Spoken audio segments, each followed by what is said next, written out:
What's good, y'all, and welcome to my review of this week's episode of The Reflection. So let's talk about it.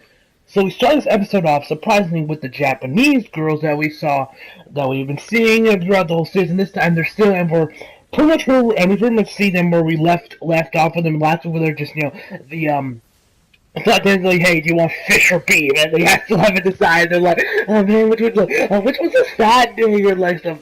But nothing really of any real merit of anything happens.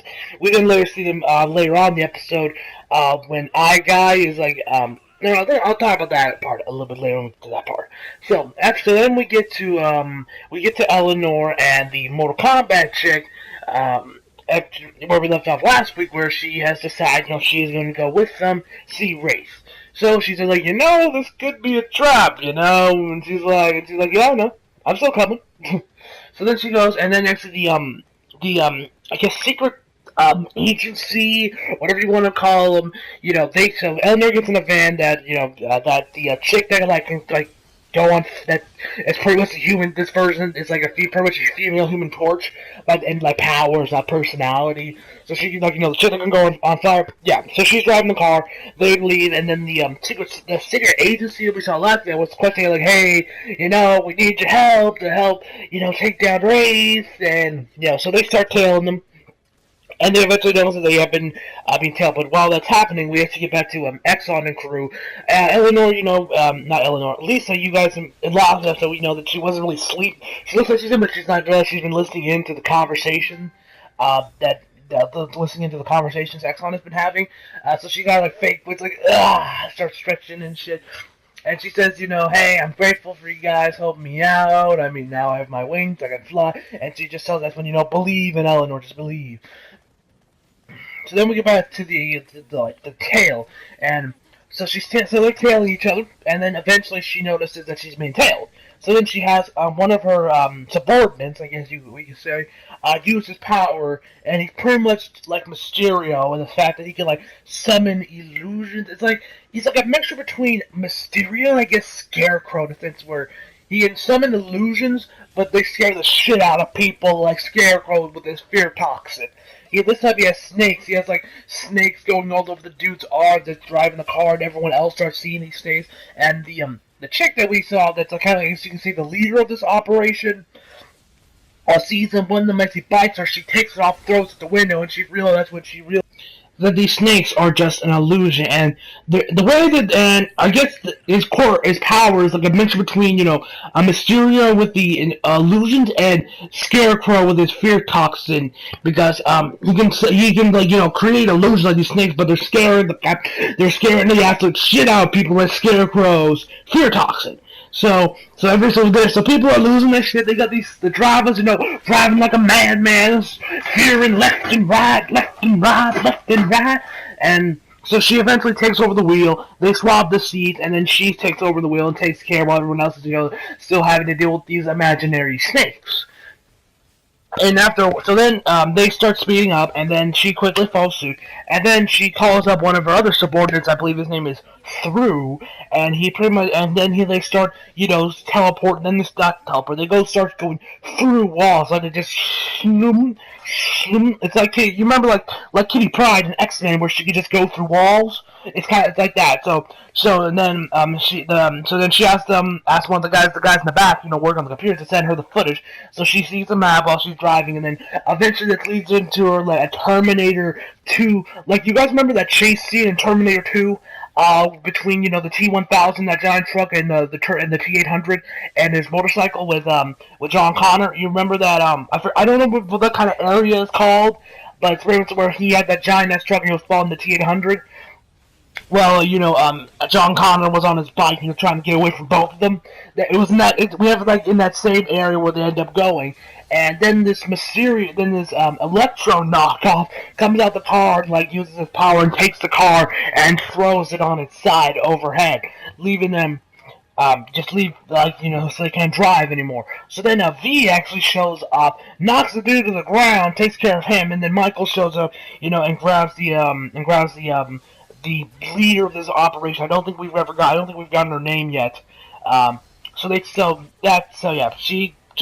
gets her, And so while V is taking care of this Electro knockoff, these arrest a bunch of other guys in like SWAT uniforms to them, and I think it's like I think it's like I think, and we found that they're like the anti-reflection unit. In other words, I guess you could almost call them like the Sentinels of this universe, like the Sentinels, I guess, where they're like we're like kind of like just help to like take care of mutants, like an X-Men with the Sentinels. I guess you could say this is kind of like that, except robots, it's humans. It's probably like I guess you could say it's paramilitary operation going on, like getting reflected.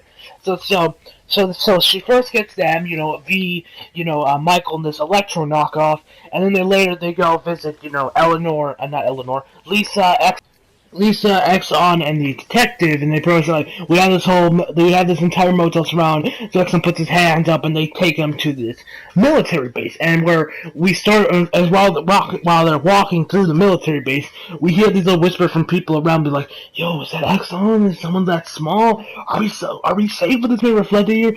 Because people are fearful." I just because it's in our nature, humans, that we fear what we don't understand. We hate what we don't understand. Which is like the one thing I'd say this series does have over Hiroaka is, I guess, a more, realistic tone, or I guess more realistic, because we guys know that in X-Men, we know that people do not like that. There is definitely a huge one of the major themes that is, like, I guess you could say, discrimination and racism between the divide between the humans and the mutants. Because humans don't like, a majority of humans, or some humans in the X-Men universe do not like mutants because they are different with the X genes. We fear we don't understand.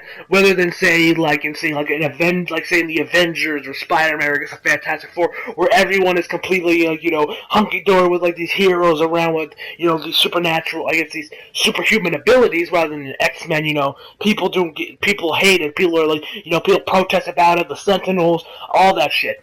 Which is like, Greg Hiroaka has dabbled into that a little bit when they were announced in that one episode where All Might was explaining the origins of All for One for All with All for One, but that was years and years ago.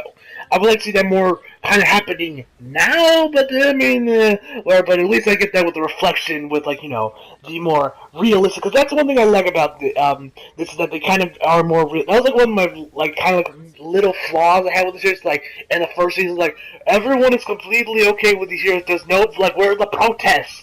People saying Quirks, no, no, we want our body, no, get rid of them. They're not humans, like X-Men is with what people put against the X gene and mutants in general.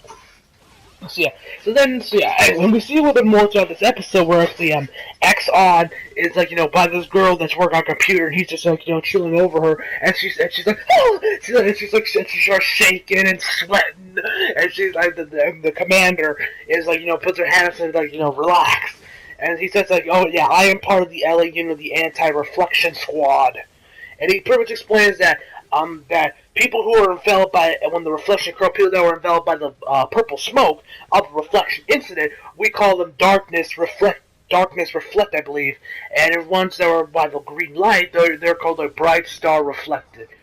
Don't know how they came up with those names, but whatever.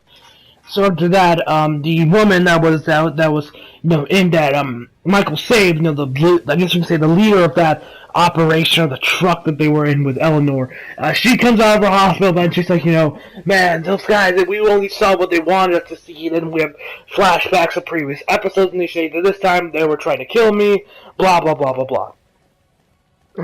So then she goes back to her hospital bed, and then the guess you could say the commander of this the anti-reflection unit, Bruce, is like, Eleanor went to raid with that, did not help us, and did not help us discover raid, and she went to raid on her, which is why I brought you guys here, because we're keeping you under surveillance, so you ain't leaving. And then Lisa's like, pardon me. Then she walks out and then she leaves with her wheelchair. Then these guys, then she goes through some guards, and then eventually when she gets near a door, these two of the guards guard the door and pull their guns out, and she's like, and Michael's like, yo, chill, don't shoot. She's just a girl, and she's like, it's like I'm not. Stop treating me like I'm a child. Treat me as your equal. Then she transforms into a mech, and then later, V falls asleep, but she's kind of struggling. She does it not intentionally, but she was forced to, she's holding it to her, So she transforms, and then two guards, pull out their guns and about to shoot, and then Michael gets in their way, like saying, "Don't shoot." And so V starts hitting this wall, and then she like punches Michael, but doesn't. She's like, it's kind of like one of those punches where it like just barely, where it's like it's a straight punch, but doesn't even hit them. There's like a good couple inches between them, and the dude and Michael's just like completely stern, doesn't react at all, doesn't flinch, nothing. And he says, "V, is that you?" And then we see through his eyes. V tells him that I'm not doing this. They're forcing me to. They're controlling me. In other words, she means race. Because one thing that the dude explained was that people there, a majority of people that are with race or I think all of them are, that were all reflected, that were part of the black smoke. So that's why, that's probably how she's able to control V, because she was part of that. She was hit with that. So then she tries to punch through the wall, or the ceiling, I guess you say, and go to Wraith. At least it's on, hold on, chill. And then Michael tells her, hey, she's trying to go see Wraith, she could lead us to him. So she lets go, and then they start following her. She grabs, Exxon and Michael. And then after that, we see a little bit more of, the discrimination, the hatred for the reflected members. She grabs, Exxon and Michael, and then the leader, the commander of this operation, the black dude, pulls out his pistol and is like, "I'm not letting monsters like you escape." And he's like, and Exxon replies sarcastically, guessing, "Monsters, that has a nice ring to it." And then, so then they leave, and then this one dude says, "You monsters!" that starts firing his, assault rifle at Lisa's Mac does as which, like I said, guys, I like it that the show is taking a lot more, a more realistic tone, taking cues from X-Men with, the discrimination for the reflective, rather than Hiroaka just, completely voids it, until, when All Might was explaining All for One, but even then that was, when they first started appearing, and not, the show takes place years later after that.